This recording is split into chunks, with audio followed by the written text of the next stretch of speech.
I heard that friend zone ain't no fun, but I would never cross the line. Can't stand to see you with them girls, oh, but I know you can't be mine. No, and if you broke my heart, I wouldn't know how to act. And if we moved together, we'd immediately crash. For repeating this out loud, I believe I have a knack. 'Cause my friends all remind me of that one fact, that I'm in love with you. That's what they say. That I'm in love with you, that I'd hope that you feel the same way. I'm in love with you, and I pray every morning that my feelings will change. It's a poisonous crush, and it kills me by day. And now you say you found the one that really makes you smile. But then you come right back and complain to me and ask me if she's worth your while. No, I can tell you ain't happy with somebody like that. But I ain't really comfy with this relationship chat. Oh no, 'cause I'ma sound like a hater, ain't no avoiding that. 'Cause there still remains that plain and simple fact that you know that I am in love with you. That's what they say. That I'm in love with you, though I know you don't feel the same way. Boy, I'm in love with you. God, I pray that you take these wretched feelings away. This pointless crush and the games I can't play. I may have mentioned this some time ago. Unafraid of your denial. Yeah, your reaction was quite the show. 'Cause you mumbled and you stumbled and your words were really jumbled in between the shock.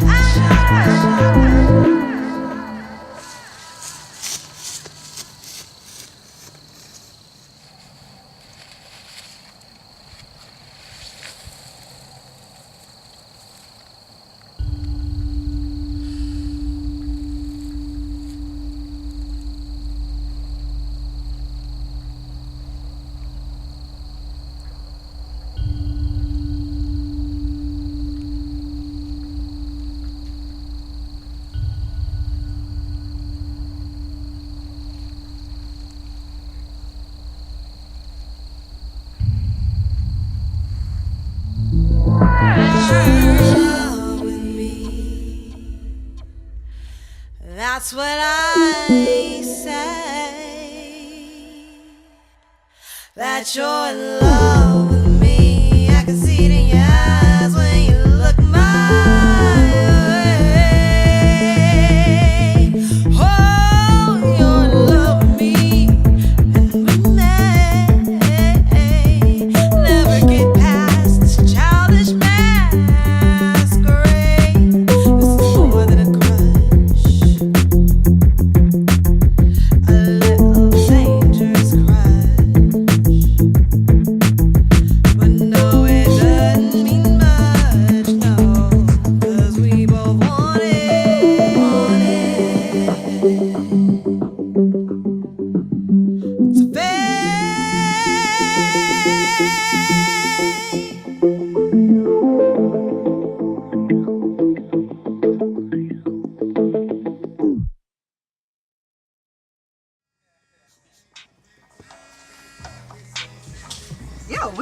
doing?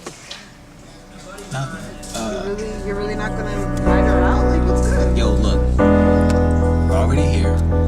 It's just me and you. Just go now. Let's go get a beer then. Give me one more reason to punch your boss in his face. I know it's Thursday. Let's pretend for a moment that nobody believes in time. We just don't give a shit. Let's shoot the shit a bit and do what we love.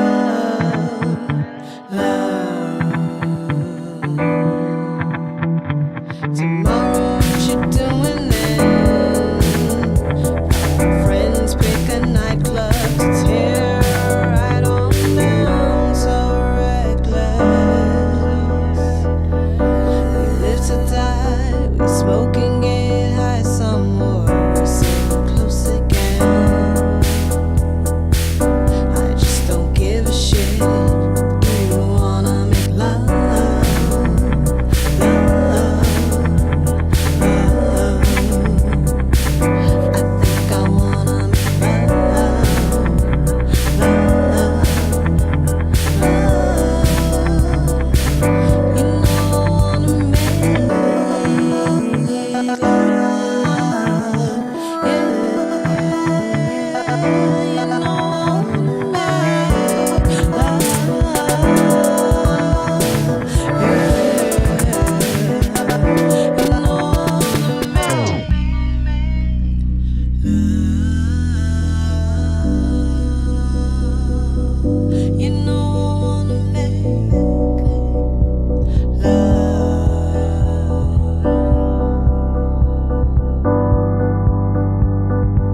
She piss you off again. Pass me the phone so I can tell her off myself. He didn't grab my ass. Don't start a fight, 'cause I can't bail you out of jail. This just got serious. Thought we ain't give a shit. That's not her, is it? Is this the same? Man, after what we did last night, you got some fucking nerve. Like, you are the biggest fuckboy I've ever known in my whole goddamn life because you don't even know what the fuck you want. Don't call me ever. Lose my fucking number. Yo, whoa. Forget about Don't you have a boyfriend? Fuck you. That's not even about like. You have no right to even worry about my boyfriend because you can't even get.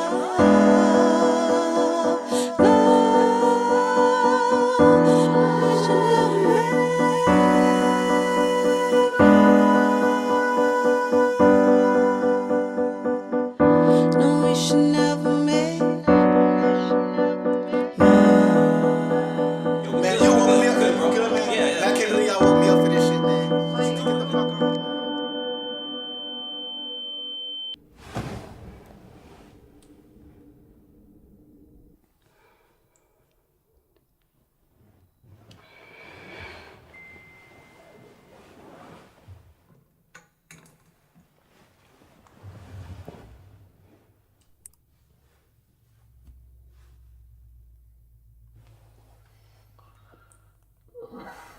Son not even up.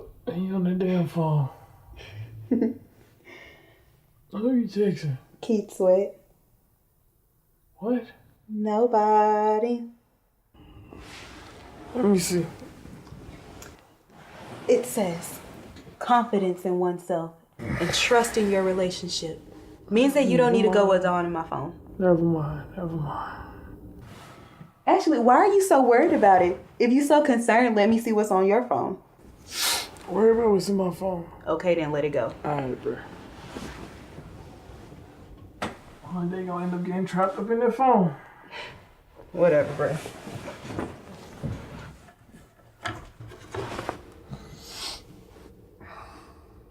They told you were wrong and you believed them.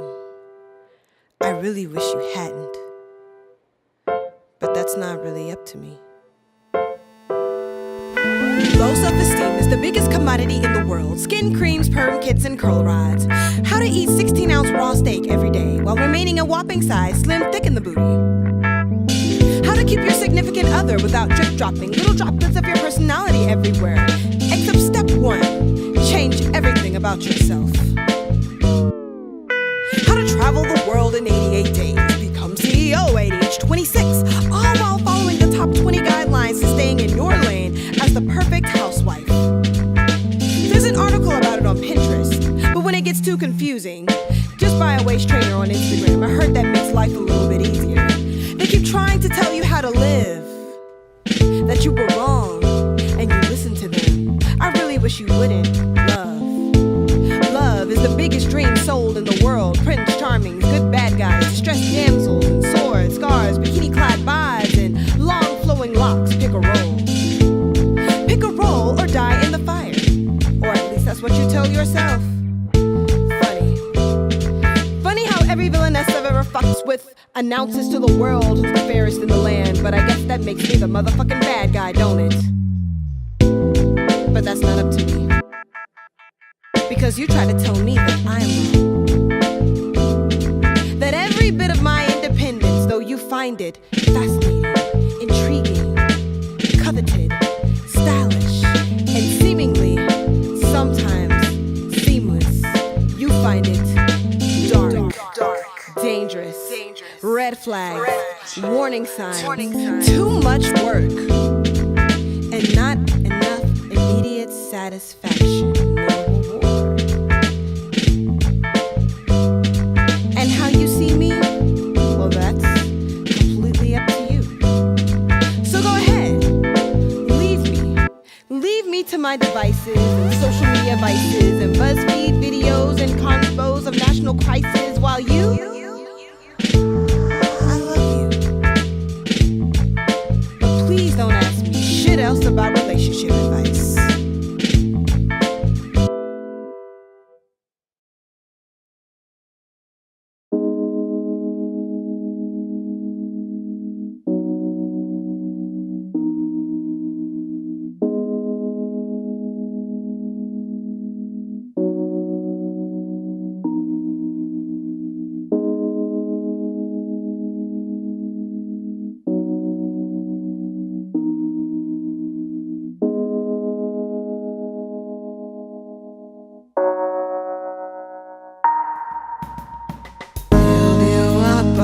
Break you down, make you happy till you feel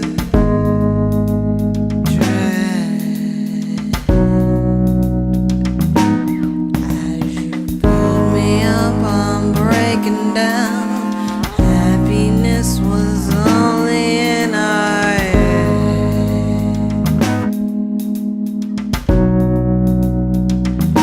We were like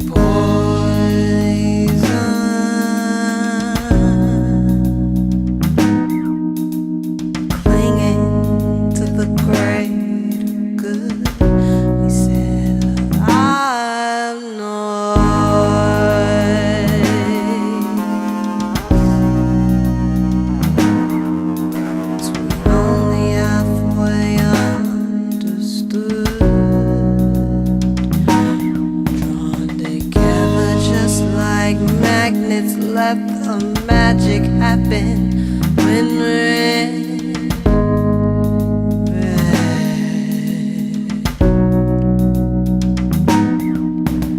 Attraction lost and love less glossy. Actions in our sheets were growing.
I see you. Our eyes connected for that 1 second of brevity, briefly briefing me on which shade of gold looks best on mocha eyelids. And I smiled, and you smiled back with your crimson-painted lips, sifting through the crowd, avoiding eye contact, and I oblige. I understand I could come off quite intense, and so we weave an awkward waltz before I even get a chance to salute. But between the men whose hands we hold, a silent conversation untold. He said, well, your girlfriend's fine. Well, yours thicker than a snicker. A match made in heaven that made the flames flicker. But I could care less about you and your mans. You are the force. You, miss.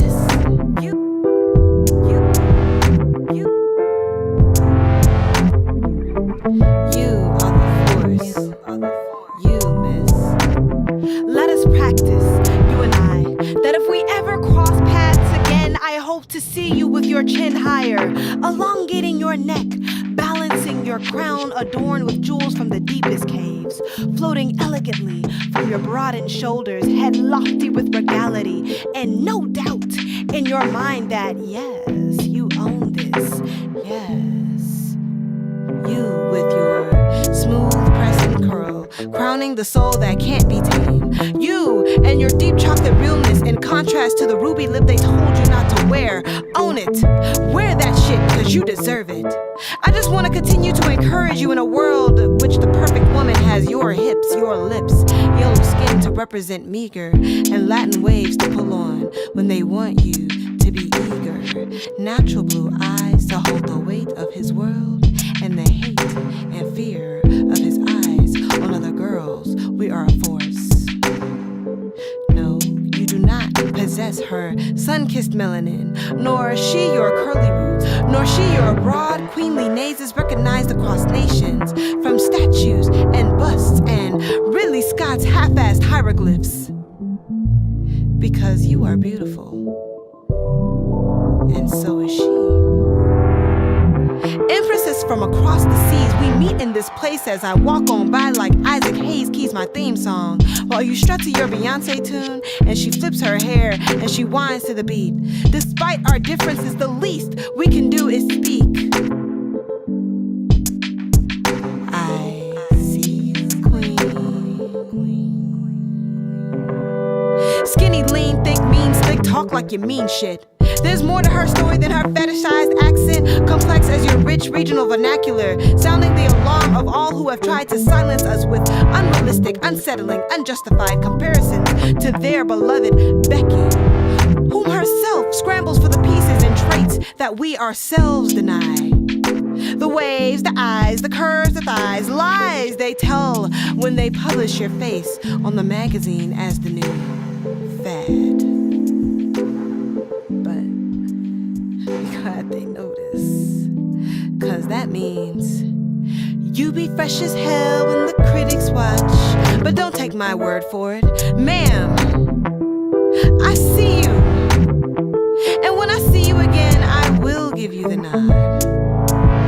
I nod to you, I respect you, I see you. I meet all of you, my beautiful queens of color, from the slightest corners of the earth.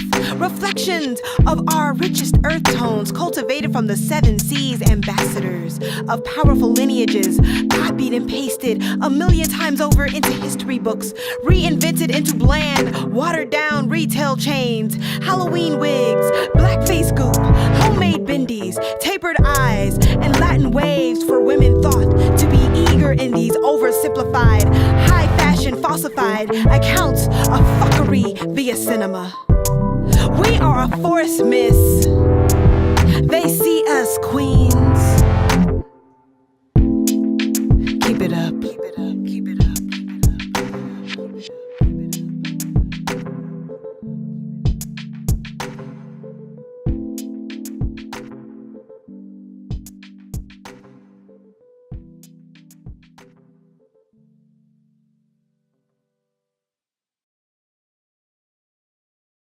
It all started in a small town called Natchez, Mississippi.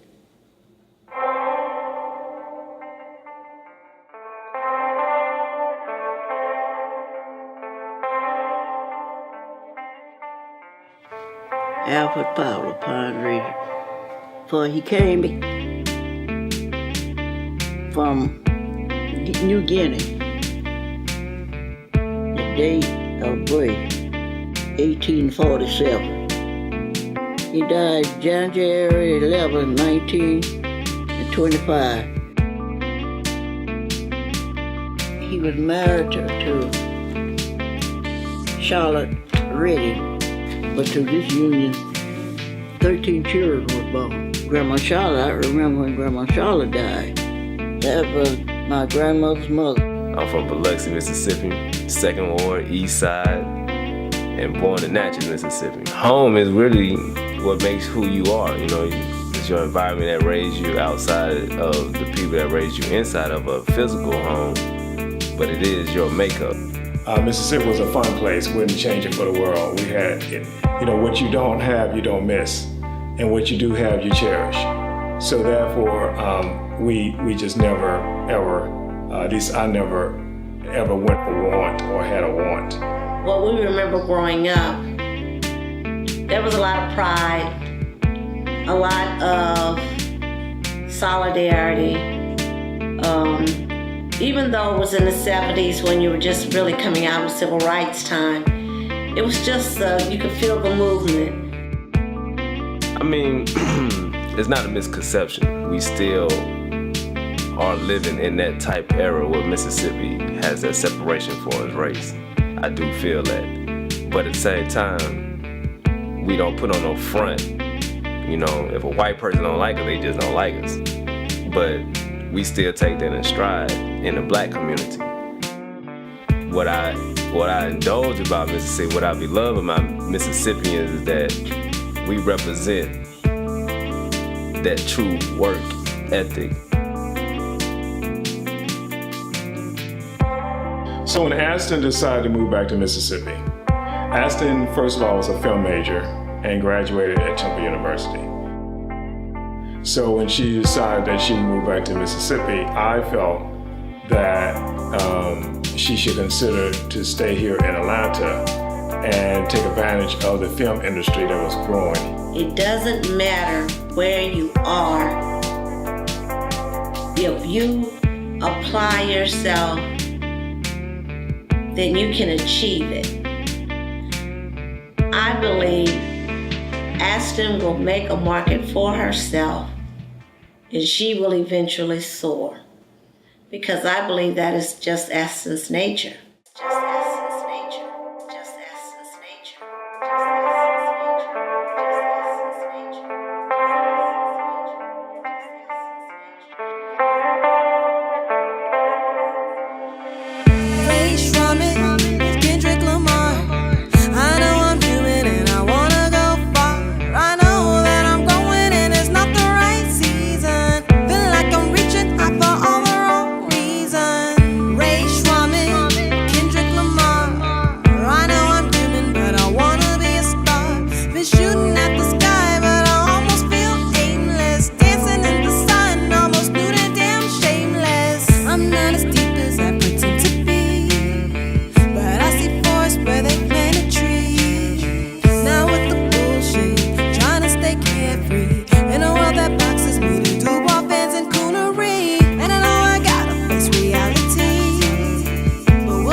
Misconception I feel people give out is that they want to talk about Mississippi, but they don't want to visit. So how can you talk about a place you ain't visit? You know, you only can learn about it if you're not gonna visit through movies or through somebody else that's from there. But I would say get a chance to live in Mississippi to see how Mississippi is for you. And then make your own belief and thought about how you feel about my state.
Yeah.